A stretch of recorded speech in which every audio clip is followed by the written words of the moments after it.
के हाँ सोच लो ये पूरा पैक है, ये खुला है पर इमेजिन कर रहे खुला नहीं है। अब क्या होगा कि जब ये पंखा अंदर ही अंदर घूमेगा ऐसे करके, तो इसके पास इस वाले पंखे के लिए हवा खींचने के लिए कोई रास्ता है नहीं है। यहाँ से खींच नहीं सकता, बंद है। यहाँ पे थर्मोकोल लगी है, यहाँ भी बंद है। किसको दिख रहा है? दिख रहा है। अब यहाँ से क्या है कि ये पैक है, ये पंखा ऐसे गोल घूमेगा ऐसे करके, तो इसको हवा खींचने के लिए कोई रास्ता है नहीं। यहाँ से तो खींच नहीं सकता, पैक है। यहाँ थर्मोकोल लगी है, पैक है।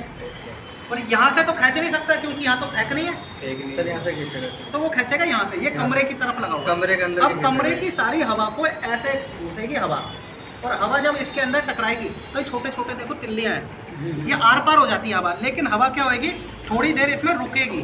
फिर यहाँ से ये फिन्स है, इसको जो कहते हैं तिल्ली कह लो, फिन्स कह लो, कुछ भी कह लो अपनी भाषा में। अब ये अंदर कूलिंग कॉइल है, इसके अंदर ठंडा हो रहा है। जब हवा इसके अंदर से आर पार होएगी, यहाँ से टकरा के इधर आएगी तो वो हो जाएगी ठंडी, और ठंडी हवा हो जाएगी, और ये ठंडी हवा को इधर को फेंक देगा। फिर उसी हवा को इधर से लेगा और इधर फेंक देगा।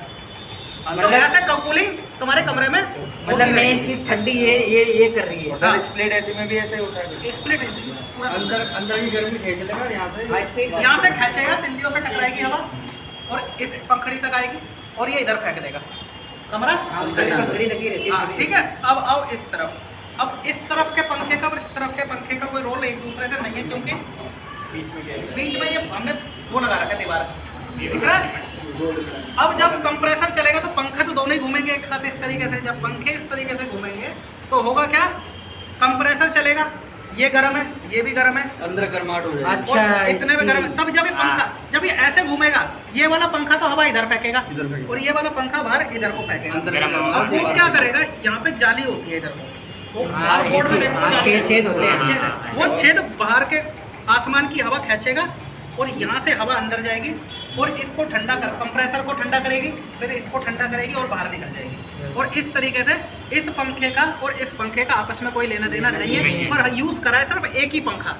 एक ही पंखे से दो काम कर रहे हैं कि कंप्रेसर भी ठंडा हो रहा है और कमरा भी ठंडा हो रहा है। मतलब यहाँ की हुम्मस भी मर रही है। और अगर कभी कभार अगर अब सुन ले भाई एक बार, ठीक है।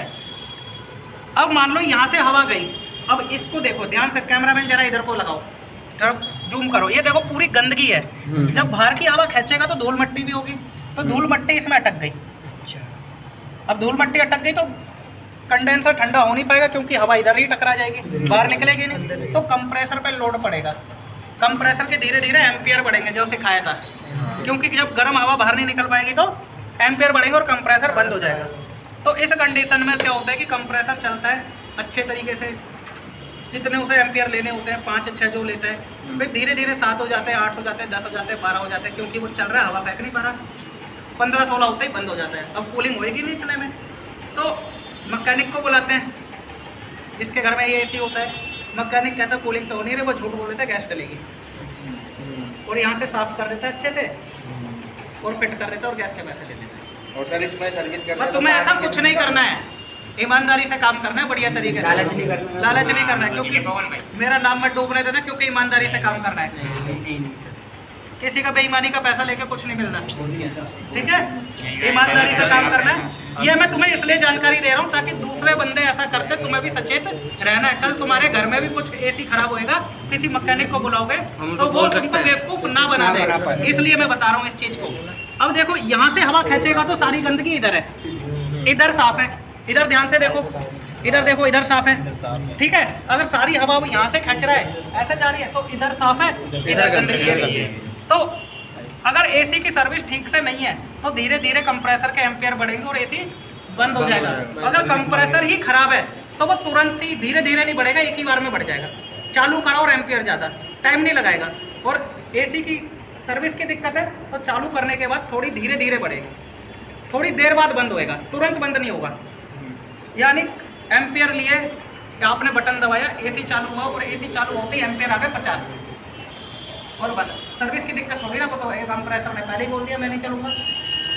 मतलब ये खराब नहीं होता, मतलब ये एक चीज़। हाँ, अब क्या होता है कि अब आपने दूसरे नंबर पे एसी चलाया, अब एसी चल गया बिल्कुल ओके, एम्पियर आ रहे हैं 6-7, पर वो धीरे धीरे बढ़ रहे हैं। एक होता है एम्पियर को धीरे धीरे बढ़ के बंद होना, एक होता है चालू होते ही एम्पियर बढ़ जाना।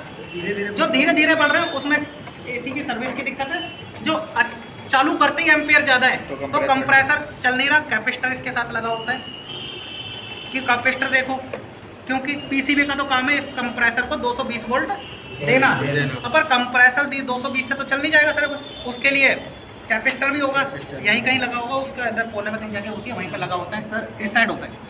एम्पियर अगर पूरा आता होगा तो सब ओके। एम्पियर होता है कि कम उनकी लाइफ यानी हेल्थ बताता है किस तरीके से उसकी हेल्थ चल रही है अच्छे तरीके से, कि वो हेल्थ तो कितना होना चाहिए सर एम्पियर एक कंप्रेसर का? हाँ, सर्विस भी ठीक एक एम्पर इसका कितना होना चाहिए? सब पे लिखा रहता है। वैसे एसी का नॉर्मली 6-7 होता है। ठीक है, आ जाओ, बंद कर दो वीडियो।